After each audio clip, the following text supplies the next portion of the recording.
berikan kepada kita semua. Salawat beriring salam semoga selalu tercurahkan kepada panutan kita, suri tauladan kita, junjungan kita Nabi besar Muhammad sallallahu alaihi wasallam. Hari ini hari Jumat, mari kita awali kajian kita memanfaatkan subuh Jumat ini dengan terlebih dahulu kita baca doa Sayyidul Istighfar sebanyak 1 kali. Kemudian kita lanjutkan dengan membacakan salawat untuk Nabi sebanyak 10 kali. Mari sama-sama.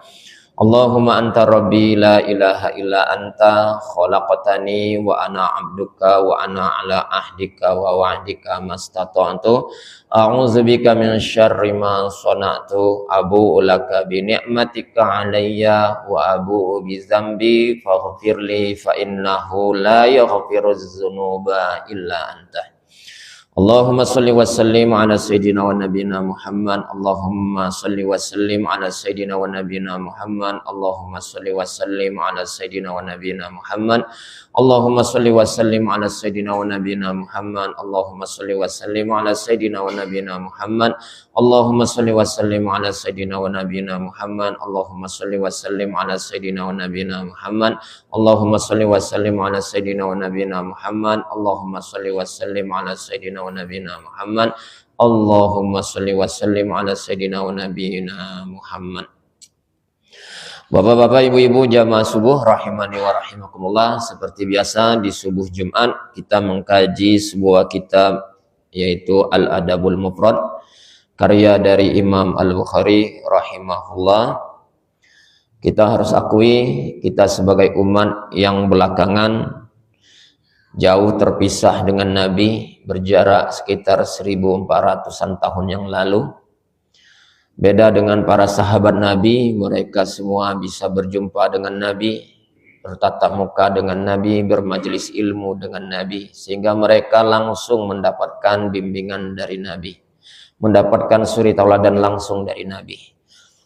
Nah, kalau kita terpaut jauh, alhamdulillah ikhtiar dari ulama kita, salah satunya adalah Imam Al-Bukhari, mencoba menghimpun beberapa hadis-hadis pilihan yang terkait dengan akhlak, maka jadilah buku yang dinamakan Al-Adabul Mufrad yang kita kaji hari ini.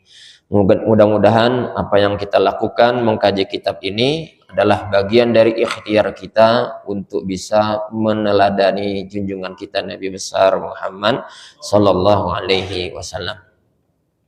Dan kita pada hari ini sudah sampai kepada pembahasan, judulnya adalah Babul Ulfah. Bab pembahasan tentang kedekatan hati. Nah, ini ada di hadis 261. Babul Ulfah artinya pembahasan kedekatan hati. Apa maksudnya? Sang penulis Imam Al-Bukhari, penulis kitab yang kita bahas ini, sengaja memberi judul dengan judul kedekatan hati.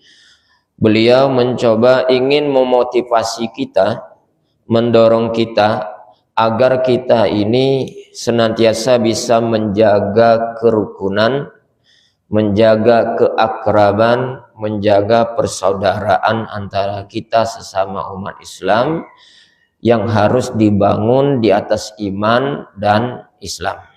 Jadi kaitannya adalah keakraban dan persaudaraan yang garis besarnya adalah harus dibangun di atas dasar iman dan Islam.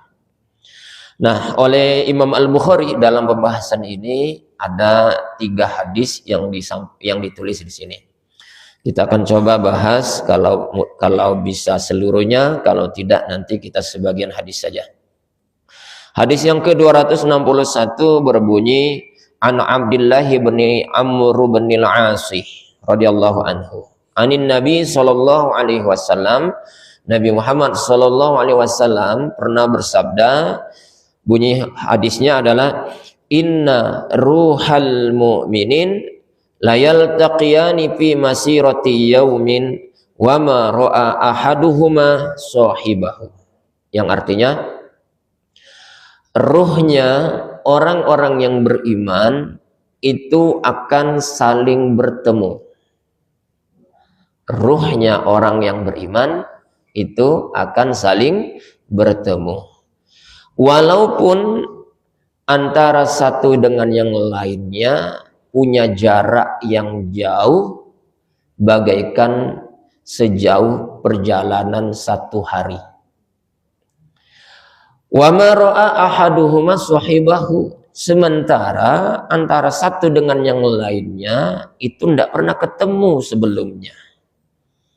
Nah, ini bunyi hadisnya, Pak. Sekali lagi, bunyi hadisnya tadi apa, Pak? Ruhnya orang yang beriman itu akan senantiasa saling bertemu. Walaupun antara mereka itu apa? Punya jarak yang berjauhan, bagaikan saking jauhnya, bagaikan seperti perjalanan satu hari. Sementara antara mereka itu tidak pernah ketemu sebelumnya. Baik, ini bunyi hadisnya, Pak ya. Yang ini yang akan kita bahas, hadis yang ke-261. Nah, ini bagian dari perkara iman dengan hal yang gaib. Nah, kita itu kan rukun iman ada berapa, Pak? 6. Salah satu rukun iman apa? Beriman kepada hal yang gaib. Contoh hal yang gaib yang harus kita imani apa? Apa, Pak? Perkara gaib yang harus kita imani. Contohnya apa? Surga dan neraka. Pernah nengok surga? Nah, itulah gaib namanya, Pak. Tidak tahu gitu. Tapi harus kita imani. Ada surga, ada neraka.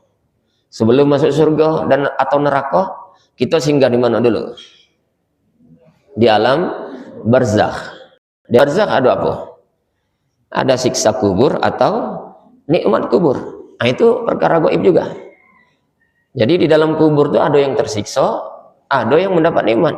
Nah, itu perkara gaib yang kita tidak pernah tahu, tidak pernah nyinggung, tidak pernah menyaksikan, tapi harus kita imani. Nah, itu perkara gaib. Nah, termasuk perkara gaib yang kita pelajari hari ini, pagi subuh ini, di mana Nabi memberitahu kepada kita nanti ruhnya orang yang beriman itu akan saling bertemu. Nah, ini kan gaib, Pak. Tapi kita wajib percaya karena ini berita yang datang dari Nabi kita, Nabi Muhammad Sallallahu Alaihi Wasallam. Baik, sekali lagi ini adalah hal yang terkait dengan perkara gaib yang kita imani.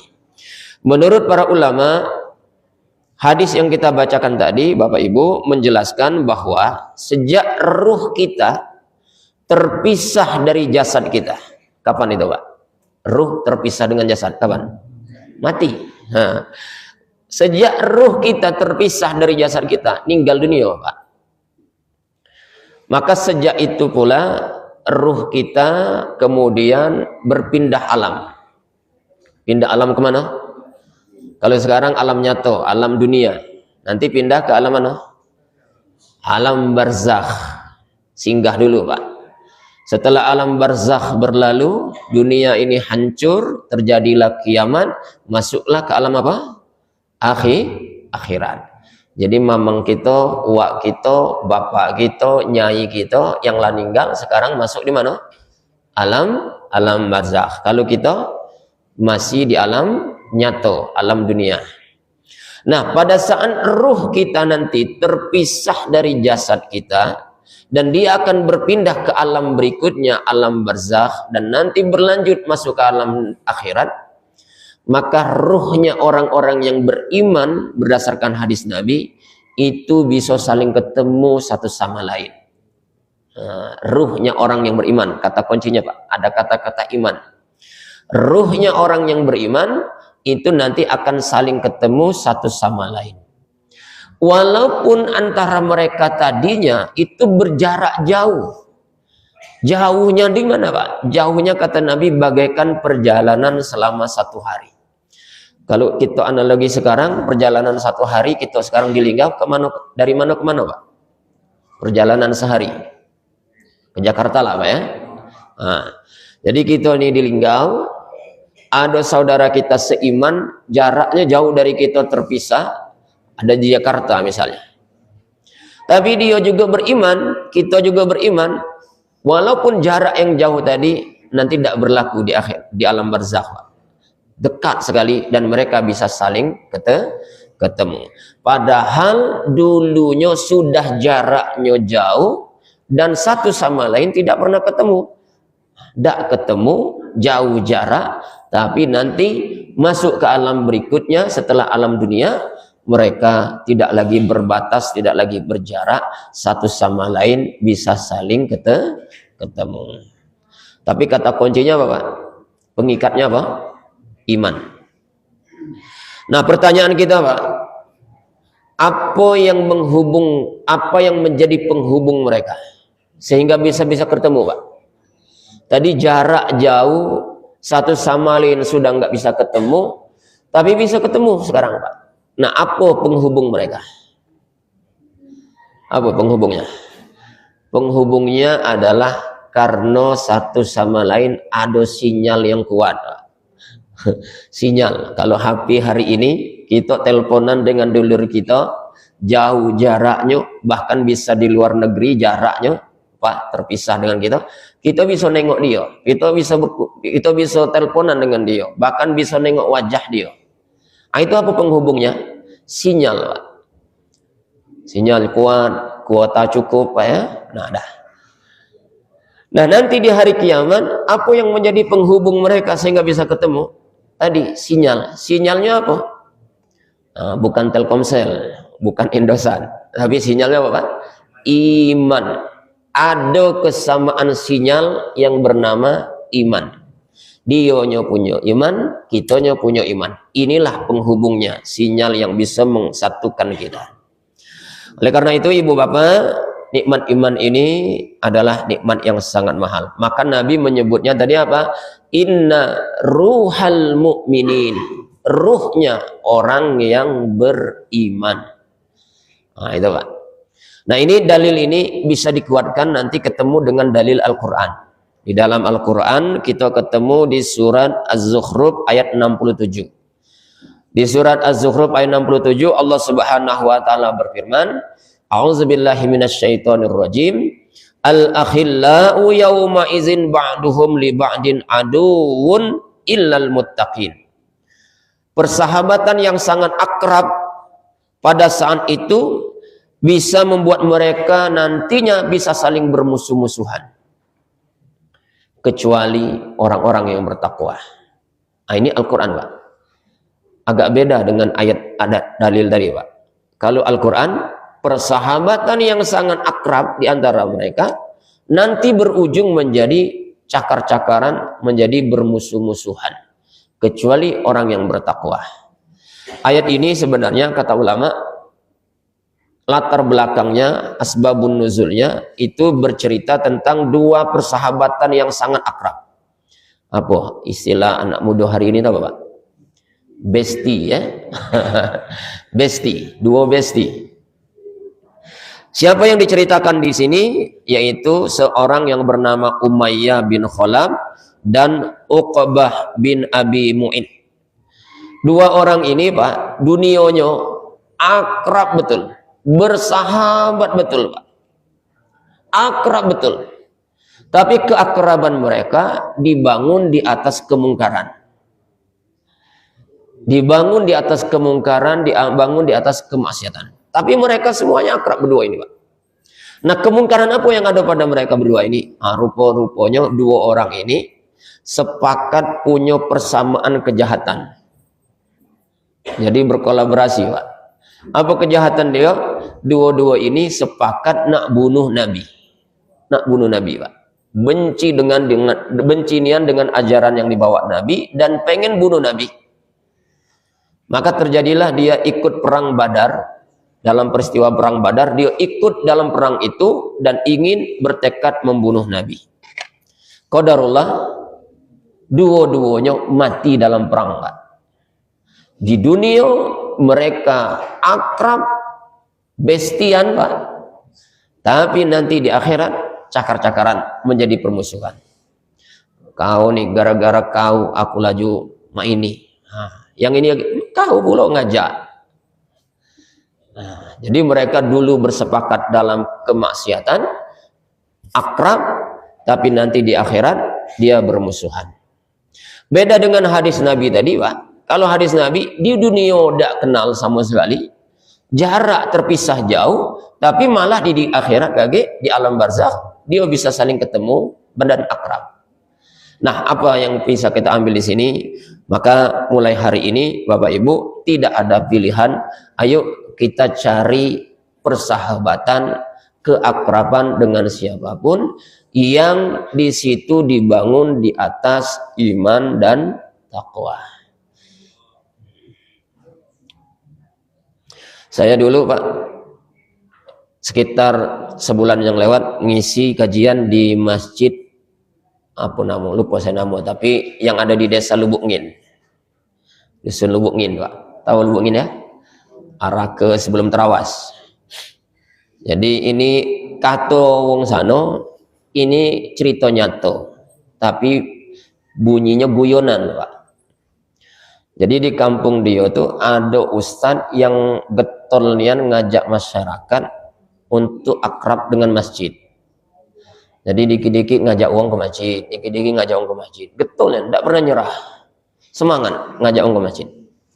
Tapi penolakan banyak yang nolak juga. Nah, suatu saat lagi kumpul, ada hajatan masyarakat. Nah, yang getol nolak ini, Pak, mungkin niatnya nak mempermalukan ustadznya. Apa kata dia, Pak? Pak Ustadz, ngapo uang ujinya alim, tapi matinya ngantu. Tahu ngantu, Pak? Gentayangan. Ya. Alim baik, rajin ke masjid, tapi matinya ujung-ujung apa? Ngantu. Kendak dia tuh maksudnya apa tuh, Pak? Dia melah, tidak usah nak taat ego. Buktinya yang ngantu tuh apa? Wong alim. Kami yang dak alim nih dak ngantu. Itu, Pak, malu, Pak, kalau dapat baca jawab, Pak. Nah, untung pula ustaznya pintar, Pak. Apa jawab dia? Baguslah kalau mati ngantu teh. Bagus, mati ngantu itu bagus. Menunjukkan apa? Dia happy, pacak jalan-jalan katanya. Happy itu katanya, pacak keliling-keliling, senang itu. Kalau mati ngantu, Pak. Nah, beda dengan yang ndak ngantu-ngantu itu, berarti apa gawe dia? Sibuk dengan azab. Kapan pacak nak jalan-jalan? Itu pula. Baik, Bapak-bapak, Ibu-ibu, jamaah rahimakumullah, ruh saling ketemu itu jangan dipahami juga ngantu, bukan, Pak. Beda. Jadi kajian gitu hari ini kan ruh saling ketemu jangan lagi dipahami berarti wong beriman ngantu, Pak.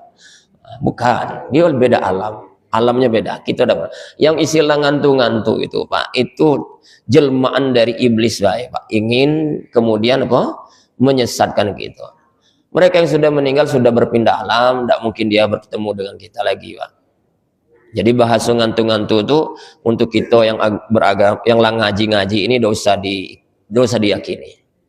Kadang-kadang itu hanya bawaan perasaan. Bawaan perasaan dibawa ketakutan, kemudian tenggelam dalam ketakutan itu. Maka apa yang kita takutin tadi menjelmanian, Pak. Artinya dari kita dewek sebenarnya. Maka dilawan saja. Baik, Bapak-bapak, Ibu-ibu, jamaah rahimani wa rahimakumullah. Nah, atas dasar ini, Pak, maka loyalitas kita, kesetiakawanan kita haruslah dibangun di atas ketakwaan. Karena ketika kesetiakawanan kita, loyalitas kita terhadap seseorang dibangun di atas ketakwaan, itu akan berlanjut tidak hanya di dunia, tapi akan berlanjut hingga di akhirat nanti. Oleh karena itu, Bapak Ibu, kita di dunia ini mestinya harus carilah orang-orang, teman, lingkungan yang bisa membuat kita semakin bisa menyelamatkan kita di dunia maupun di akhirat. Maka pelajaran buat kita yang pertama, Bapak, satu, kedekatan hati adalah bagian dari rahmat Allah. kedekatan hati itu bagian dari rahman Allah. Ini pagi ini Pak, ini antara kita satu sama lain punya kedekatan hati. Pacak berhimpun di tempat yang sama, ya Pak. Pacak punya sinyal yang sama, bermajelis ilmu di tempat yang sama. Ini merupakan rahmat Allah yang harus kita syukuri, dan mahal ini nikmatnya Pak. Allah sebutkan di dalam Al-Quran surah Al-Anfal, wa allafa baina qulubihim, Allah yang mempersatukan hati mereka. Lau anfaqta ma fil ardi jami'an ma allafta baina qulubihim walakinallaha allafa bainahum. Kata Allah, hei Muhammad, andaikan saja engkau menginfakkan seluruh hartamu, maka engkau tidak akan pernah mampu mempersatukan hati mereka. Yang bisa mempersatukan hati mereka adalah Allah Subhanahu wa Ta'ala.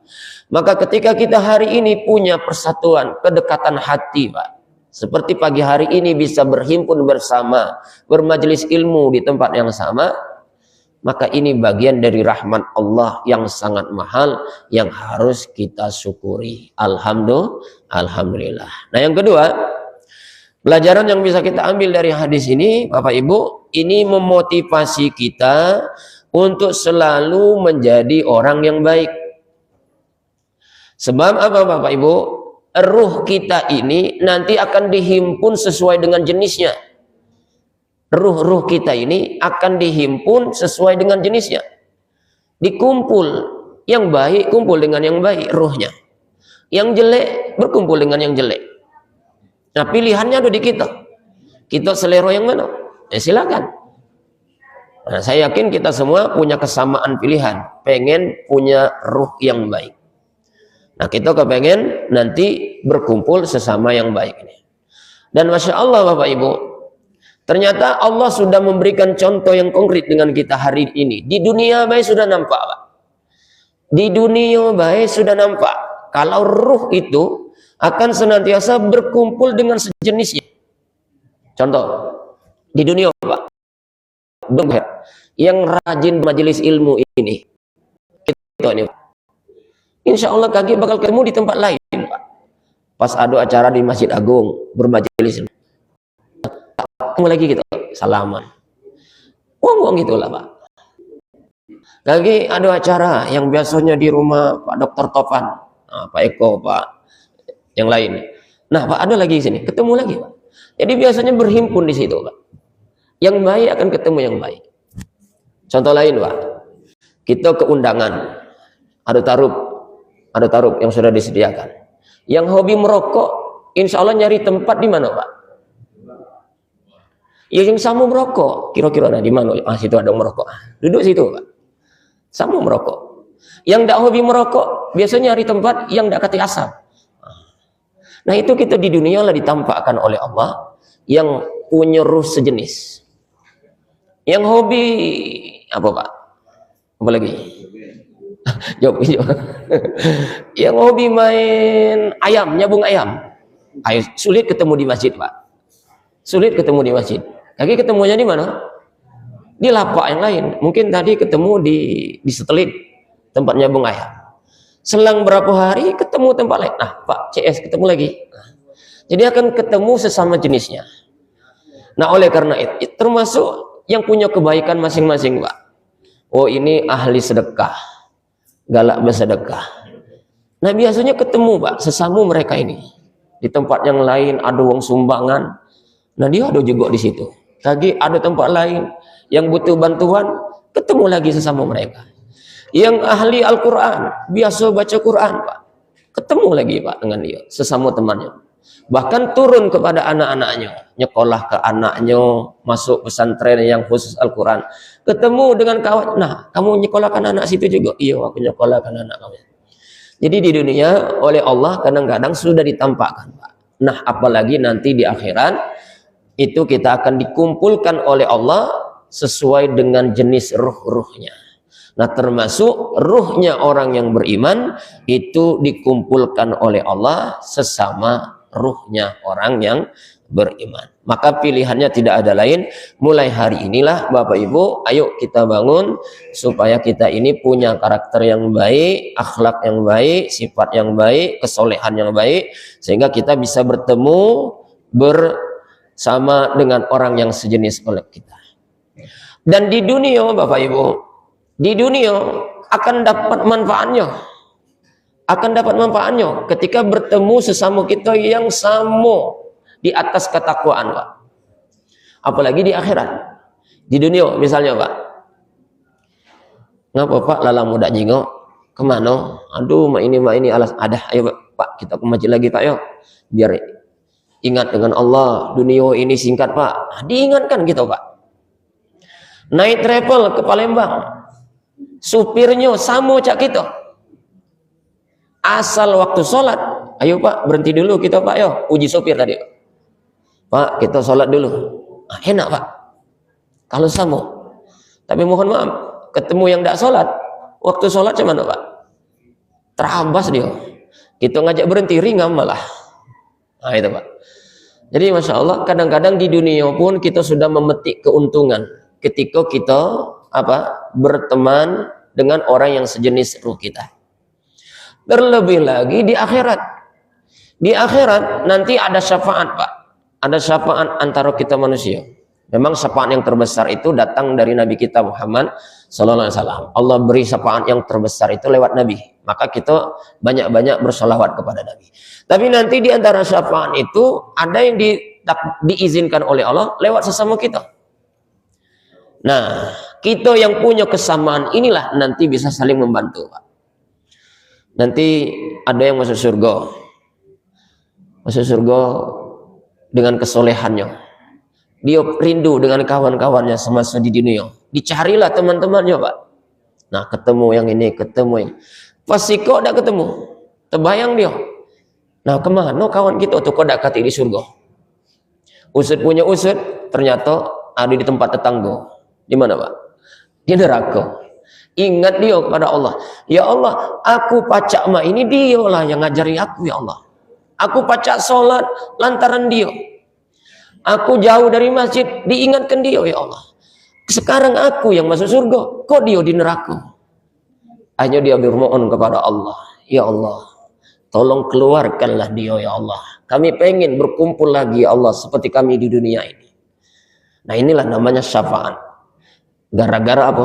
Punya kesamaan koneksi tadi, Pak. Punya sama sinyal tadi. Dibangun di atas iman dan takwa. Maka penting sekali bagi kita kemudian di dunia ini mencari orang-orang teman yang bisa saling mengingatkan kita. Inilah yang disebut oleh Imam Al-Bukhari dalam judulnya kedekatan hati yang abadi, berlanjut tidak hanya di dunia tapi hingga akhirat. Bapak Ibu jamaah rahimakumullah, mudah-mudahan kajian kita masih tersisa 2 hadis lagi. Kita lanjutkan nanti di pertemuan berikutnya. Apa yang kita pelajari pada pagi hari ini mudah-mudahan ada manfaatnya buat kita semua. Amin ya rabbal alamin. Maka bapak-bapak, walaupun kita tidak berharap, tapi tidak apa-apa saling ingatkan. Karena aku juga tidak berani sebenarnya nak ngomong ini, Pak.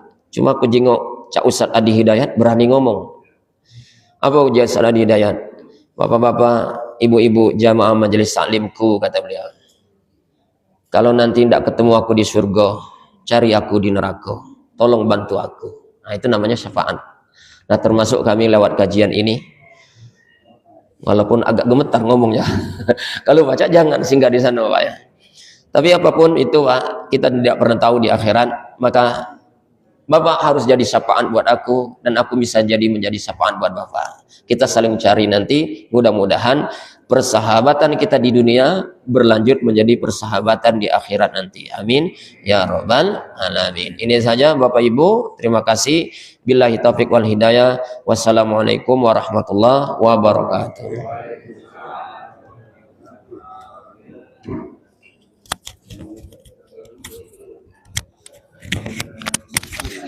Ya Pak Ji, kemana sekarang? Sana. Ya. Juga. Insyaallah. Kalau satu ini Alhamdulillah. Barokah. Berdua baik. Alhamdulillah. Mohon doanya Pak Haji, tutup doa. Lewat berapa sama? Oh ini Ustaz apa? Siapa? Yo, yang ibu ini rumah sakit. Ya, ya. Siapa? Pembimbingnya Ustaz apa? Yo. Bukti apa? Ya, mudah-mudahan sukses Pak Haji.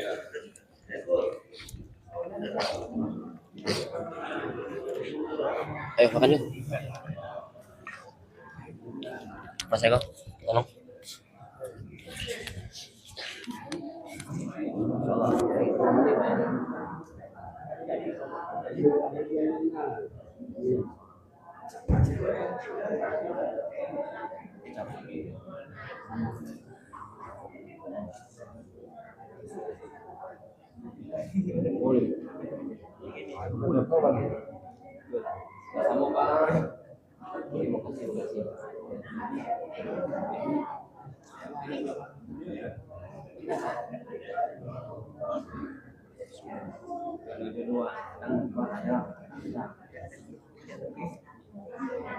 Kasih ya.